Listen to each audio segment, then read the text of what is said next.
तो देखो ऐसा है कि जिस तरीके से दिल्ली में एक जुमलेबाज बैठा हुआ है, कहते हैं ना जुमलेबाज सरकार और जुमलेबाज झूठा इंसान, अगर मोदी को कोई चैलेंज कर सकता है झूठ के अंदर तो ये हमारे नेता कर सकते हैं। और ये झूठ का पुलिंदा है इनके पास बहुत बड़ा, और ये सिर्फ और सिर्फ आज हमारे मुमरा कौसा के अंदर एचएम करने की कोशिश कर रहे हैं, मगर इनकी नीयत ही नहीं है ना गरीबों का फायदा करने की। ये अपना जेब भरने में मस्त है, इन्हीं का जेब नहीं भर रहा है, इन्हीं का पेट नहीं भर रहा है, ये गरीबों के बारे में क्या सोचेंगे। जो इंसान जब भी राजनीति को पॉलिटिक्स के अंदर प्रॉफिट एंड लॉस के अंदर सोचेगा वो कभी किसी का भला नहीं कर सकता। इसके लिए मैं आज आप 14 साल से आपने देखा कि हमारे यहाँ पे 14 साल से नेता यहाँ पर कार्यरत है, यहाँ पर सत्ता में है 14 साल से उसने मुमरा के लिए क्या किया?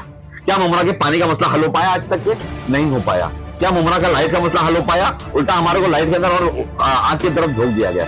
आज हमारे पास एक प्राइवेट कंपनी लाकर के थोप दिया गया जिसकी वजह से गरीब आदमी जो परेशान हाल है। इसके लिए मैं कहता हूं कि मोदी जी से बड़े फेंकू और मोदी जी से बड़े झूठे इंसान को अगर आपको देखा तो मुमरा आकर के देख लीजिए। तो बोलते ना वो शेर की खाल में भेड़िया है अंदर, ये शेर की खाल में भेड़िया है। ये हमारे मुमरा कौशल को बर्बाद करके रहेंगे। ये सब बहलाना और फुसलाना लोगों को बंद करो, लोगों को चूतिया बनाना, लोगों को बेवकूफ बनाना बंद करो। जो आप काम कर रहे हो ना उसको सही तरीके से काम करना सीखो। पहले आप अगर आप एक एमएलए है ना तो एमएलए का क्या काम होता है वो देखिए ना। आप स्टेट गवर्नमेंट से 1 रुपया लाया आज तक के? कभी नहीं लाए। सिर्फ महानगर पालिका के कामों को हफ्ता बोलना, नानी के माल पे दादी का फायदा करना और मुमरा कौशल के लोगों को बेवकूफ बनाना, ये सब बंद करें अभी आप। मुमरा के लोग जागरूक हो चुके, मुमरा के लोगों को मालूम है कि हमारा काम कौन कर सकता है और कौन कर रहा है। कल जिस तरीके से कौसा चांद नगर के अंदर एक भयानक विस्फोट हुआ था और उस विस्फोट के बाद पूरे चांद नगर परिसर में मतलब हलचल सी मच गई थी। काफी लोग मतलब ना डर गए थे और उसके बाद जो वहाँ पे राजनेताओं का दौरा हुआ। राजेंद्र किन्नी साहब भी वहाँ पे गए थे, हमारे जो एमएलए अवार्ड साहब भी वहाँ पे गए थे।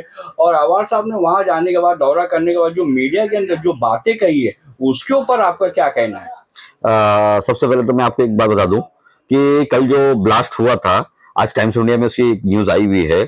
उनका ऐसा कहना है कि सस्पेक्टेड सिलेंडर ब्लास्ट है, तो कोई बहुत ज्यादा घबराने की या फिक्र करने की जरूरत नहीं है।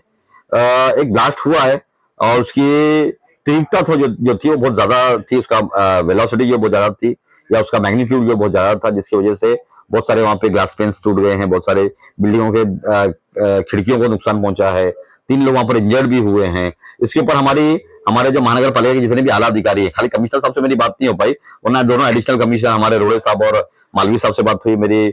हमारे जो नोडल ऑफिसर है मनीष जोशी साहब जो हमारे डीएमसी भी हैं उनसे भी मेरी बात हुई। फिर हमारे बालू पिछड़ साहब है उनसे भी मेरी बात हुई और मैंने उनसे यही कहा कि भाई ठीक है अभी ब्लास्ट तो हो गया, अब आप ये कोशिश कीजिए कि जो 23 घर हैं, 23 जो लोग हैं, 23 परिवार जो है उनको आपने नेक्स्ट शिफ्ट के अंदर एक जिम के अंदर टेम्पोररी बेसिस पर रखा हुआ है। मेरी उनसे विनती रही कि उन लोगों को जब तक इनकी बिल्डिंग रिपेयर ना हो जाए तब तक के लिए उन्हें दोस्ती के रेंटल हाउसिंग के अंदर उन्हें फ्लैट दे दिए जाए ताकि वहां पर रहे आराम से। और जब उनके फ्लैट सब जहाँ पे रिपेयर हो जाएंगे तो वापिस अपनी बिल्डिंगों के अंदर आकर वो रह लेंगे स्टेबिलिटी रिपोर्ट होने के बाद में। रही बात लोगों के बयानबाजी करने की, तो देखो ऐसा है कि जिस तरीके से दिल्ली में एक जुमलेबाज बैठा हुआ है, कहते हैं ना जुमलेबाज सरकार और जुमलेबाज झूठा इंसान, अगर मोदी को कोई चैलेंज कर सकता है झूठ के अंदर तो ये हमारे नेता कर सकते हैं। और ये झूठ का पुलिंदा है इनके पास बहुत बड़ा, और ये सिर्फ और सिर्फ आज हमारे मुमरा कौसा के अंदर एचएम करने की कोशिश कर रहे हैं कि नहीं मुसलमानों को यहाँ पे खतरा है। यहाँ पर जो कल ब्लास्ट की बात करता हूँ मैं, कल ब्लास्ट की बात की है तो कहा कि भाई नहीं यहाँ पर जो है वो हमें शक है कि कोई बड़ा षड्यंत्र था जिसके माध्यम से काम करने की कोशिश की गई। ऐसा कुछ है नहीं। हमारी पुलिस बहुत सक्षम है और हमारी पुलिस को मालूम है कि किस तरीके से क्या चीज खोद करके निकालना, बराबर निकाल लेगी। किसी एनआईए, किसी सीबीआई, किसी सीआईडी को देने की कोई जरूरत नहीं है। हमें पूरा विश्वास हमारी मुमरा पुलिस के ऊपर है, पूरा प्लस हमारी थाना कमिश्नरेट के ऊपर है, वो अच्छे तरीके से कर देगी। आपने कल देखा होगा किस तरीके से उन्होंने बेबुनियाद बातें कही कि भाई वो 200 फ्लैट वहां पर इलीगल तरीके से बेच दिए गए हैं। किस तरीके से यहाँ पर जो है वो पुलिस डिपार्टमेंट के जो लोग हैं वो किसी को संरक्षण कर रहे हैं, या हमारे जो म्युनिसिपल कमिश्नर है वो सही तरीके से काम नहीं कर रहे हैं। मुझे एक बात बताइए, आप खुद बोलते हैं कि मैं हिंदुस्तान का सबसे बड़ा लीडर, बहुत बड़ा लीडर हूं, अब मैं नेशनल लेवल का लीडर बन चुका हूं। आप 2 मरतबा मिनिस्टर रहे, एक मरतबा आप मेडिकल एजुकेशन मिनिस्टर रहे और एक मरतबा आप हाउसिंग एंड डेवलपमेंट मिनिस्टर रहे। क्या आपने कभी ये सोचा कि मुमरा कौसा का जो सबसे बड़ा प्रॉब्लम है वो डिलैपिडेटेड बिल्डिंग का प्रॉब्लम है? किस तरीके से यहाँ पर जो बिल्डिंगों को जर्जर होने के बाद में उन्हें खाली करा के तोड़ दिया जाता है, तो उनके लिए कोई अच्छी स्कीम, कोई अच्छी पॉलिसी बनाई जानी चाहिए थी। जिस तरीके से आपने भिंडी बाजार में किया, आपने कमाटीपुरे में किया, आपने जोगेश्वरी में किया, आपने मलाड में किया, आपने नायगांव में किया, आपने रामाभाई अंबेडकर नगर में किया, आपने बहुत सारे ऐसे इलाके जहां मुंबई के अंदर जहां पर मतलब पुराने बीआईटी चाल, बीएसटी चाल हुआ करती थी, वहां पर आपने स्कीमें लाई कि उनको तोड़ करके वहां पे बिल्डिंगें बनाई जाए। तो क्या आपका फर्ज नहीं बनता था कि मुमरा कौसा के अंदर हमारे जो लोग बिल्डिंगें जिसकी टूट रही है और बेचारे बेघर हो रहे हैं, तो यहाँ पर अच्छी एक स्कीम ला करके एक 4,000 5,000 फ्लैट का एक अच्छा बड़ा प्रोग्राम करना चाहिए था, और कर सकते थे आराम से। जब दोस्ती एक बिल्डिंग बना रहा था, दोस्ती का जो बिल्डर है, मेरे दोस्त अच्छे हो वोरा साहब, एक 28 एकड़ के प्लॉट जब वो बना रहे हैं तो उन्होंने 700 फ्लैट बना करके दिया, एमएमआरडी को दिया, और एमएमआरडी ने उसको ताबा दिया महानगर पालिका को। आज हमको जो भी पैप्स होते हैं, पीएपीज होते हैं, प्रोजेक्ट अफेक्टेड पीपल्स होते हैं, उनके लिए वो फ्लैट हम लोग मुहैया कराते हैं और उनको देते हैं। तो क्या ये दोस्ती अपना जो मित्तल का जो 115 एकड़ का प्लॉट है, क्या इसके अंदर ऐसा नहीं हो सकता था कि 4,000 फ्लैट हमको मिल सकते थे? आराम से मिल सकते थे, मगर इनकी नीयत ही नहीं है ना गरीबों का फायदा करने की। ये अपना जेब भरने में मस्त है, इन्हीं का जेब नहीं भर रहा है, इन्हीं का पेट नहीं भर रहा है, तो ये गरीबों के बारे में क्या सोचेंगे? जो इंसान जब भी राजनीति को, पॉलिटिक्स के अंदर प्रॉफिट एंड लॉस के अंदर सोचेगा, वो कभी किसी का भला नहीं कर सकता। इसके लिए मैं हमारे लोकल जो लोग हैं उनको मैं बोलूंगा कि एक मर्तबा अपने आंखें खोल करके देखिए कि आपके पास कैसे कैसे बहरूपिये घूम रहे हैं, जो सिर्फ चिकनी और चुपड़ी बातें करते हैं, आपको रिझाने वाली बातें करते हैं, कम्युनल लोगों को गाली देने की बात करते हैं, बीजेपी के खिलाफ बोलेंगे और आपका वोट लेंगे, मगर करेंगे कुछ भी नहीं। आज आप 14 साल से आपने देखा कि हमारे यहाँ पे 14 साल से नेता यहाँ पर कार्यरत है, यहाँ पर सत्ता में है 14 साल से। 14 साल से उसने मुमरा के लिए क्या किया? क्या मुमरा के पानी का मसला हल हो पाया आज तक के? नहीं हो पाया। क्या मुमरा का लाइट का मसला हल हो पाया? उल्टा हमारे को लाइट के अंदर और आग की तरफ झोंक दिया गया। आज हमारे पास एक प्राइवेट कंपनी लाकर के तोप दिया गया, जिसकी वजह से गरीब आदमी जो परेशान हाल है।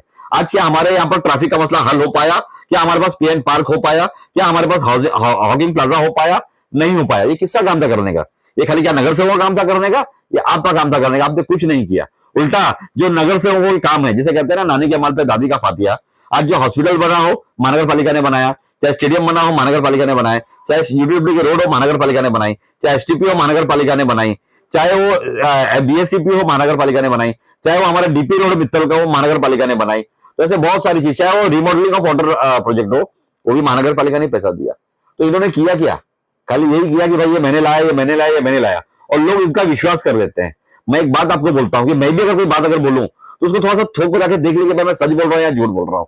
इसके लिए मैं कहता हूं कि मोदी जी से बड़े फेंकू और मोदी जी से बड़े झूठे इंसान को अगर आपको देखना तो मुमरा आकर के देख लीजिए, आपको मुमरा में वो इंसान जरूर मिलेगा। तो मैं मुमरा के लोगों से अपील करता हूं कि थोड़ा सा अपनी आंखों को खोलिए, थोड़ा सा अपने अंदर पॉलिटिकल मेच्योरिटी लाइए, सियासी शऊर लाए अपने अंदर, और देखिए कि हमारे शहर के लिए क्या फायदेमंद है और कौन फायदेमंद है, कौन अच्छे काम कर सकता है। ये कम्युनलिज्म और ये जो जिस तरीके से जातिवाद करके हमको सेकुलरिज्म का चोला पहन करके, तो बोलते ना वो शेर की खाल में भेड़िया है अंदर, तो ये शेर की खाल में भेड़िया है। ये हमारे मुमरा कौसों को बर्बाद करके रहेंगे। इन्होंने कल भी वहां पर बात की इलीगल कंसेशन के बारे में कि भाई इलीगल कंसेशन ऐसा हो रहा है, वैसा हो रहा है। तो आप 2009 से आप आमदार थे, आपने क्या क्यों नहीं रोका उनको? क्यों नहीं आपने कहा कि भाई इलीगल कंसेशन बंद होना चाहिए? मैं भी इलीगल कंसेशन के खिलाफ हूं, हमेशा से खिलाफ रहा हूं। मैंने कभी इलीगल कंसेशन को ना सपोर्ट किया, ना समर्थन किया, ना कभी मैंने इलीगल कंसेशन किया है। तो मैं हमेशा उनके खिलाफ रहा हूं। मगर आप तो सत्ता में थे, आप तो 2-2 बार मिनिस्टर थे, आप एमएलए हैं, आप स्टेट गवर्नमेंट की नुमाइंदगी करते हैं। तो क्या आप ऐसे भ्रष्ट अधिकारियों से डर जाते हैं, या ऐसे भ्रष्ट या ऐसे जो भूमाफिया है या जो इलीगल कंसेशन करते हैं उनसे डर जाते हैं? सब झूठी बातें। बिना आपकी छत्र छाया के, बिना आपके हाथ रखे सर के ऊपर कोई इलीगल कंसेशन हो नहीं सकता इनके तुम्हारे वार्ड के अंदर। तो ये सब झूठ बोलना और लोगों को बहलाना और फुसलाना बंद किया जाए, बंद कर दो आप लोग। और मैं मुमरा कौसों के लोग से फिर अपील करता हूं कि थोड़ा सा अपने अंदर सियासी शौर ला करके कौन अपना है और कौन पराया है इसके बारे में ध्यान दे। कौन अपनों के लिए काम करेगा और कौन यहाँ पर आकर के सिर्फ पैसा कमाने का काम करता है। कौन अपने ड्राइवर को करोड़पति बना दिया, किसने अपने भाई को करोड़पति बना दिया, किसने अपने भांजे को करोड़पति बना दिया, किसने अपने साले को करोड़पति बना दिया। आप खुद देख लीजिए। कभी उसने मुमरा के किसी आदमी को काम दिया? कभी उसने मुमरा के किसी आदमी का भला किया? नहीं किया।